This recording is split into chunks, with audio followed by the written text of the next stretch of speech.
আসসালামু আলাইকুম। এই যে দেখতে পাচ্ছেন এই স্পুন প্যাকেটগুলো একটু ব্যস্ততার কারণে ঝুলাতে পারি নাই, কাইটা নিচে রাখছি, নিচে রাখাই পানি স্প্রে করছিলাম।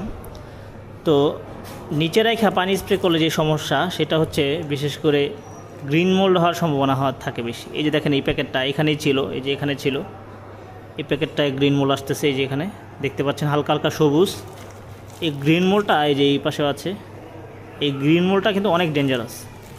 এই যে আরেকটা প্যাকেটে, এই দুইটা প্যাকেট আসছে। তো আমি সাথে সাথে খেয়াল করছি, এবং খেয়াল করার আগে আমি জানতাম যে গ্রিন মোল্ড আসতে পারে, আগে হয়েছিল। তো সেই কারণে গতকালকে চেক দিলাম, চেক দেওয়ার পরে দেখলাম যে গ্রিন মোল্ড আসছে দুইটা প্যাকেটে। তো এই দুইটা প্যাকেট আলাদা করছি, দূরে আলাদা রাখা পানি স্প্রে বন্ধ করলেই ইনশাল্লাহ আশা করা যায় যে রিকভার হয়ে যাবে। আর না হয় যদি এই দুইটা প্যাকেট আমি এখানে রাখি, সবগুলো প্যাকেট গ্রিন মোল্ড হয়ে যাবে এবং সবগুলো প্যাকেট ডেড। এগুলো থেকে আর মাশরুম আসার সম্ভাবনা একেবারেই কম, প্যাকেট নষ্ট হয়ে যেতে পারে।